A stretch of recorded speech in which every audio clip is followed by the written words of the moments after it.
그냥 평상시에는요 그저 그런 믿음만 가지고도 그냥 그렇게 살아갈 수 있어요. 그런데 그 사람의 믿음이 정말 진짜 믿음인지, 그 사람의 신앙이 정말 건강한 신앙인지 언제 알지 아십니까? 그 사람이, 그 성도가 위기에 닥쳤을 때 그 사람의 믿음과 그 사람의 신앙의 진리 어느 정도인지를 우리는 알 수 있더라고요.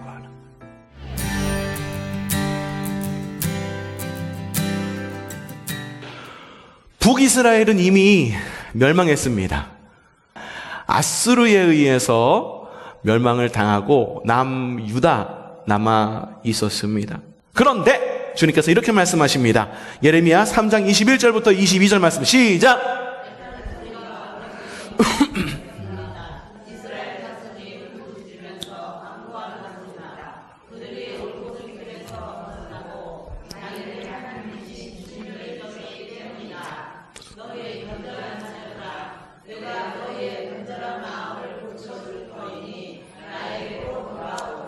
아멘. 이 말씀을 읽으니까 남유다의 상태가 좋은 것 같습니까? 안 좋은 것 같습니까? 남유다는 지금 굉장히 좋지 않은 상황 가운데 있는 것 같습니다. 이 말은요, 예레미야의 입을 통한 주님의 최후 통첩입니다. 예레미야는요, 베냐민 지파의 아나돗 출신입니다. 이 아나돗이라고 하는 지역을 잘 기억해 주시기를 바랍니다. 아버지는 제사장이었던 힐기야였었습니다. 예레미야는요 굉장히 오랫동안 이 예언자의 사명을 감당했습니다. 요시야 왕 때부터 예루살렘 함락을 거쳐서 솔로몬 성전이 파괴되는 것까지 지켜본 선지자가 예레미야 선지자였었습니다. 약 40년 동안 파란만장한 사역을 한 사람이 예레미야 선지자. 유대교에서는요 이 예레미야를 굉장히 중요하게 취급합니다. 아브라함도 중요하지만 모세가 출애굽을 시킨 다음에 출애굽 이후에 이스라엘이라고 하는 정체성, 나라, 국민이라고 하는 정체성이 만들어졌기 때문에 모세가 굉장히 중요합니다. 이 모세를 언급할 때마다 언제나 같이 언급되는 사람이 바로 예레미야입니다. 모세와 예레미야의 사역을 비교해 가면서 이야기까지 합니다. 신약 성경에는 주님께서 사람들이 나를 누구라고 부르느냐 했을 때 제자들이 뭐라고 말합니까? 예레미야나 선지자 중에 하나다라고 말하는 것을 봤을 때 이 예레미야는요 구약과 신약을 통틀어서 굉장히 중요한 사람인 것을 우리는 알 수가 있습니다. 하지만 예레미야가 활동할 당시에는요 같은 민족 이스라엘 사람들에게 엄청나게 박해를 받은 사람이 예레미야입니다. 왜 박해를 받았을까? 이러한 예언을 했기 때문입니다. 예레미야 1장 14절부터 15절 말씀 시작! 북쪽에서부터 재앙이 흘러서 이 땅에 사는 모든 사람에게 내릴 것이다. 계속 읽어봅시다. 내가 북쪽에 있는 모든 나라의 백성을 외세의 침입이 있을 거야 라고 이야기를 합니다. 그러면 그들이 모두 몰려와서 예루살렘 모든 성문 바로 앞에 자리 잡고 사방에서 그 성벽을 공격하고 유다의 모든 성읍을 칠 것이다. 나 주의 말이다. 목사님이 기도해 주시는데 갑자기 그렇게 기도하는 거야. 권사님 회개하지 않으시면 권사님 가정 망한대요. 아파트 팔려고 내놓으셨죠? 에이 원금도 못 건져요.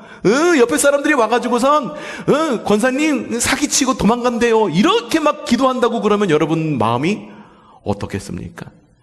목사님 상처받았어. 어떻게 그렇게 기도해 줄 수 있어? 아이고 그냥 축복해 주지 못할 망정. 근데 정말 그게 주님의 음성이라는 마음으로 솔직하게 기도해 준 거라고 한다면 여러분은 어떻게 반응하시겠습니까? 에이 이게 안 나가. 목사가 말이야 기도해 주는데 말이야 이 좋은 축복의 말씀은 안 주시고 이 저주의 말씀만 하더라. 그러면서 굉장히 싫어할 것입니다.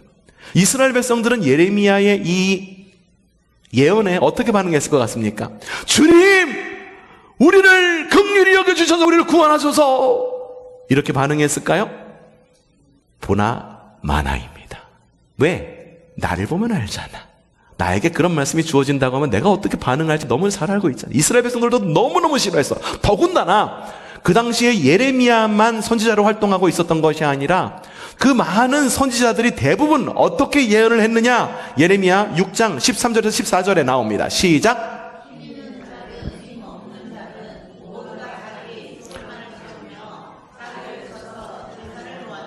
예언자와 제사장까지도 모두 한결같이 백성을 속였어. 백성이 상처를 입고 앓고 있을 때에 뭐라고 말해?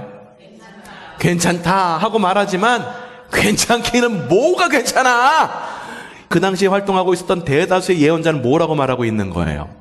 걱정하지 마. 설마 주님께서 택하신 이 예루살렘 성을 무너뜨리기로 하셨어요. 이 예루살렘이 어떤 성인데 무려 솔로몬 왕께서 건축한 성전이 우리 솔로몬 성전이잖아. 그러니까 예레미야의 예언이 얼마나 귀에 가시였겠어요. 예레미야의 이 예언은요, 예레미야를 향한 음모로까지 번집니다. 저놈 저거 바벨론한테 혹시 뇌물 먹은 거 아니야? 저거 역적 아니야? 밀정 아니야? 간첩 아니야? 스파이 아니야? 저걸 잡아라! 라고 이야기한 것이 누구였냐 하면은 대다수의 유대인들이 아니라 무려 친척 제사장들과 아나돗 그 고향 사람들이 예레미야를 향해서 저놈 저거 간첩이야. 저거 잡아넣어야 돼. 라고 이야기합니다. 예레미야 11장 21절 후반절 뭐라고 얘기했느냐? 시작! 야, 이게 말이 돼? 주님의 예언자에게 어떻게 하지 말라는 거예요? 너 주님의 이름으로 예언하지 마. 야, 듣기 싫은 얘기하려고 그러면 주님의 이름으로 얘기하지 마. 차라리 달달한 이야기 우리한테 해줘갖고 우리한테 안심을 주고 평안을 주고 그래야지. 네가 무슨 선지자야? 말하면서 이야기하는 거야. 주님의 이름으로. 시작. 계속하다가는 어떻게? 야, 굉장하지 않습니까? 광장 한가운데 기둥을 세우고 그 기둥에다가 예레미야를 묶어요. 또 예레미야가 자꾸 그러니까는 진흙 웅덩이에다가 확 그냥 밀쳐버려가지고 빠쳐버립니다. 이후에 그래도 말을 안 듣자 결국 이 예레미야를 감옥에 가두어서, 예레미야는 감옥에서 언제까지 있었냐 하면 예루살렘 성전이 무너진 이후까지 감옥에서 지내게 됩니다. 바벨론 군사가 이미 유대 땅을 쳐들어왔습니다. 11년이 지났을 때 즈음, 남유다는요, 이 바벨론의 멍에로부터 도망가기 위해서 옆에 있는 다른 나라와 동맹을 맺습니다. 그 나라의 이름이 바로 이집트입니다. 애굽에서 탈출한 그 민족이 그 어려움을 빠져나가기 위해 다시 이집트와 손을 맞잡습니다. 바벨론이 이걸 알았을까 몰랐을까? 당연히 알죠. 알아서 바벨론 요놈들 봐라 라고 말하면서 목을 이렇게 조여오기 시작합니다. 이집트가 이걸 보니까, 야, 바벨론이라고 하는 나라, 이집트인 우리나라보다 엄청나게 국력도 세고 군사력도 막강하단 말이지. 그래서 유다와 맺었던 동맹을 하루아침에 어떻게 끊어버리고 맙니다. 유다는 완전히 낙동강 오리알이 돼버린 거예요. 그 이후에 바벨론이 안 되겠다, 이놈들. 동맹도 끊어졌겠다. 요 녀석들 길들여야겠다. 이스라엘 사람들의 그렇게 굉장히 귀하게 여겼던 성전, 성벽까지도 완전히 무너져 버리게 됩니다. 성전이 파괴됩니다. 희망이 없어 보입니다. 야, 이제는 완전히 끝났구나. 이때에 예레미야는 어디에 있었을까? 감옥에 있었던 걸. 스파이 혐의로 투옥되어 있었는데, 그런데 오늘 읽은 말씀, 그런 상황 속에서 오늘 말씀이 이어지는 겁니다. 예레미야 32장 6절에서 8절 전반전 말씀 시작!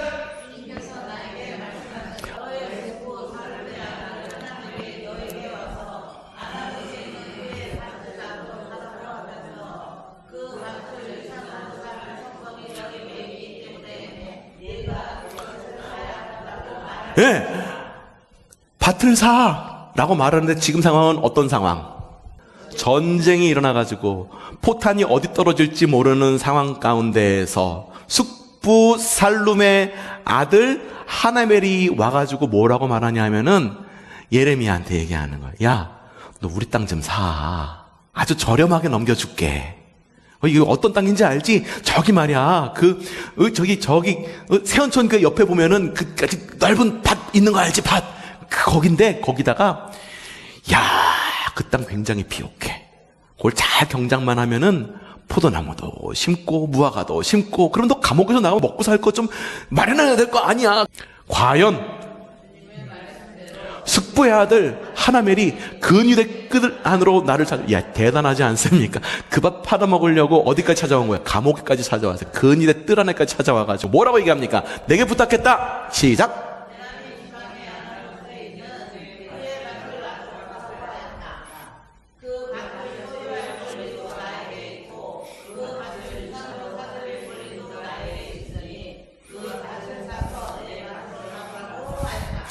이렇게 우리 삶 가운데는 이해되지 않는 상황이 우리에게 주어질 때가 종종 있습니다. 지금은 우리가 이렇게 행동해야 될 시간이 아닌 것 같아. 근데 주님께서는 이렇게 될 거야 라고 말하면서 어떤 모습을 우리에게 보여주십니다. 하지만 도무지 이해가 되지 않는 상황, 나는 그럴 상황이 아닌데 주님께서 이런 것을 보여주시니 어떻게 해야 할까?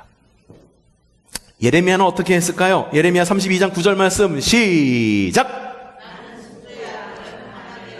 아나돗에 있는 그 밭을 사고 그 값으로 그에게 은 17세겔을 달아 주었다. 중개인이 만류합니다. 이 밭 사면 안 돼요. 지금이 어느 상황인데 이 밭을 삽니까? 아니나 다를까, 아나돗에 있는 그 밭을 사자마자 바벨론 군대가 그 밭을 점령하고 거기에다가 부대를 세웁니다. 진영을 차립니다. 예레미야의 행동은 완전히 미친 짓이죠. 완전히 정신 나간 짓이죠. 군대가 언제 철수할지 몰라요. 주님의 심판이 언제 끝날지 압니까? 모릅니까? 몰라. 더군다나 예레미야는 어디 있다고? 언제 석방될지 알지도. 현재 상황이라고 한다면 예레미야가 그 밭을 다시 보지 못할 확률, 사긴 했지만 다시 보지 못할 확률 몇 프로일 것 같습니까? 보지 못할 확률이 거의 확정적이다라고 말할 것입니다. 근데 왜 예레미야는 그 밭을 샀을까? 왜 시대에 역행하는 그러한 예언을 했을까? 아까 전에 읽었던 말씀 다시 한번 읽어봅시다. 시작! 나는 숙부의 아들 하나멜에게서 아나돗에 있는 그 밭을 사고 그 값으로 그에게 은 17세겔을 달아주었다. 근데 그 가운데 있는 말씀을 제가 살짝 지웠어요. 왜 이 밭을 샀는지 그 이유가 지운 말씀 안에 들어있습니다. 읽어보죠. 시작! 그때에 나는 이것이 바로 주님의 명령임을 깨달았다. 그 밭을 산 이유는 아주 명확합니다. 내 뜻대로 보니까 그 밭이 먹음직 보암직해서 산 것이 아니라 그것이 딱 듣자마자 예레미야는 알았던 거예요. 왜 어떻게 알았을까? 예레미야는요, 주님의 뜻이 그거다라고 말하면 그것을 너무나도 정확히 아는 사람이었었어요. 그래서 예레미야가 예언을 했을 때 어떤 예언을 했어요? 니들 망할 거야. 주님께서 정하시는 건 그거야. 왜? 주님께서 그렇게 말씀하셨으니까 그 말씀을 거역할 수가 없었던 거예요. 말씀에 분별을 하고 또 분별을 해도 예레미야가 분별한 건 뭐냐 하면은 이스라엘이 망할 거라는 바로 그것을 알았고 확실하게 분별할 수 있는 능력이 있는 사람이었기 때문에 이스라엘 사람들에게 그렇게 고난을 당하고 핍박을 당하고 기둥에 묶이고 이 진흙구덩이에 빠지고 감옥에 갇히는 그런 어려움이 있었다 할지라도 예레미야의 예언은 변하지 않았던 거예요. 감옥 안에서도 주님께서 그 밭을 사라라고 이야기했을 때 예레미야는 정확히 분별한 거예요. 이것이 주님의 뜻입니까? 아닙니까? 두 번 묻지 않습니다. 이게 예언자 예레미야의 모습이었어요. 그러면 인간 예레미야는 어땠을까? 그의 마음 가운데 어떤 마음이 들었을까? 속으로 그래도 주님, 전쟁 중인데 그 밭을 사면 어떻게 했습니까? 이게 전재산인데 연봉의 반 이상을 들여갖고 이걸 사라고요? 이걸 어떻게 합니까? 그랬을까? 예레미야는 어떤 생각이 들었을까? 예레미야 32장 25절. 인간 예레미야는 이렇게 생각했습니다. 시작! 어찌하여 주님께서는 이 도성이 이미 바벨로니아 군대의 손에 들어가게 되었는데 저더러 돈을 주고 밭을 사며 증인들을 세우라고 말씀하셨습니까? 인간 예레미야의, 자연인 예레미야의 마음 가운데에는 이런 마음이 있던 거예요. 그래서 주님께 얘기하는 거예요. 주님께 항의하는 거야. 주님! 지금이 어느 때인데 그 땅을 사라고 말씀하십니까? 어쩌면 예레미야가 주님께서 하신 그 말씀, 심판의 말씀을 전하라고 했을 때에도 어쩌면 성경에는 기록되어 있는지 기록되어 있지는 않아요. 하지만 어쩌면 예레미야가 자연인 예레미야로서는 분명히 그렇게 얘기할지 몰라요. 주님, 저 그렇게 얘기했다가는 잡혀 죽을지도 몰라요. 정말 그렇게 해야 됩니까? 라고 되물었을지도 모릅니다. 그런데 인간 예레미야와 선지자 예레미야는 엄연히 달랐습니다. 자연인 예레미야의 마음 가운데 이런 마음이 들었을지라도 선지자 예레미야의 그 사명에 있어서는요, 그렇게 해야 되는구나. 순종해야 되는구나. 내가 박해를 당할지라도 바른 복음을 전해야 되는구나. 내가 손해를 당할지라도 주님의 뜻이 그거니까 그대로 가야 되는구나. 두말 없이 그 땅을 사고 그런 예언을 하게 된 거예요. 예레미야의 신앙은요, 모든 이가 그 당시에 체험하고 있었던 이 어려움이 결국은 주님의 구원으로 귀결될 것이라고 하는 그런 신앙이었어요. 응? 바깥에서 진을 치고 있는 바벨론 군대보다도 주님께서 그 밭을 사용하시고야 말겠다라고 하는 주님의 그 구원의 의지가 훨씬 더 중요한 그런 신앙의 사람이었다라고 하는 거예요. 우리 마음 가운데도 의심이 일 때가 있습니다. 이 의심이 일 때 여러분 어떡하십니까? 의심을 이기는 힘은 강력한 믿음입니다. 그냥 믿음? 아니에요. 강력한 믿음이에요. 그냥 평상시에는요, 그저 그런 믿음만 가지고도 그냥 그렇게 살아갈 수 있어요. 그런데 그 사람의 믿음이 정말 진짜 믿음인지, 그 사람의 신앙이 정말 건강한 신앙인지 언제 알지 아십니까? 그 성도가 위기에 닥쳤을 때 그 사람의 믿음과 그 사람의 신앙의 진리가 어느 정도인지를 우리는 알 수 있다라고 하는 거예요. 예레미야의 바로 그러한 신앙과 믿음을 함께 묵상하면서 함께 배워가는 우리 세연천교회가 되기를 바랍니다. 그 어려움 가운데에서 주저앉고 그 어려움 가운데서 희망을 잃는 것이 아니라 주님의 뜻 안에서 머물러 있을 때, 그 주님께서 말씀하시는 것을 순종할 때 주님은 우리에게 살 길을 보여주십니다. 오늘 말씀에서 주님께서 뭐라고 말씀하시는지 아십니까? 예레미야 32장 14절부터 15절 시작!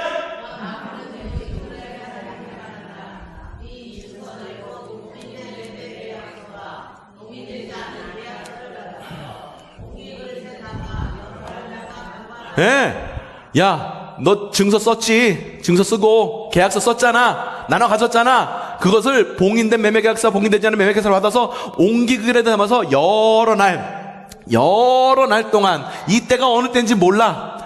바벨론이 언제 지나갈지 몰라. 주님의 심판이 언제 끝날지 몰라. 그리고 네가 언제 감옥에서 풀려날지 몰라. 하지만 그 여러 날 동안 보관하여라. 그 다음 말씀. 참으로나 만군의 주 이스라엘의 하나님이 말한다. 사람들이 이 나라에서 다시 집과 밭과 포도원을 사게 될 그 날이 다시 오게 될 것이다. 여러분에게 있어서 아나돗의 밭은 무엇입니까? 부동산을 말하는 게 아니에요. 그 아파트를, 그 땅을 샀어야 되는 그게 아니라 우리의 마음 가운데에는 저마다의 아나돗의 밭이 있습니다. 주님의 뜻과 내 뜻이 충돌하는 지점에 있는 바로 어떤 그 무엇. 여러분에게 그 아나돗의 밭은 무엇입니까? 그 밭 마음에 하나씩 다 품고 있지 않습니까? 주님, 이것만은요. 주님의 뜻이 그거라고요? 주님께서는요, 현실을 모르셔서 그래요. 지금은요, 그런 때가 아니에요. 주님, 요것만은 나를 따라오세요. 주님은 주님이시고 나를 지켜주신다고 했으니 내가 이쪽으로 갈 때 나를 지켜주세요 라고 하는 그런 아나돗의 밭. 여러분, 주님께서 여러분을 지키시기를 원합니까? 아니면은 여러분을 이끄시기를 원하십니까? 주님께서 나를 어느 길로 이끄시든 그 길을 따라가겠습니다 라고 하는 주님의 이끄심을 기도하는 우리 세운천 교회가 되기를 바랍니다.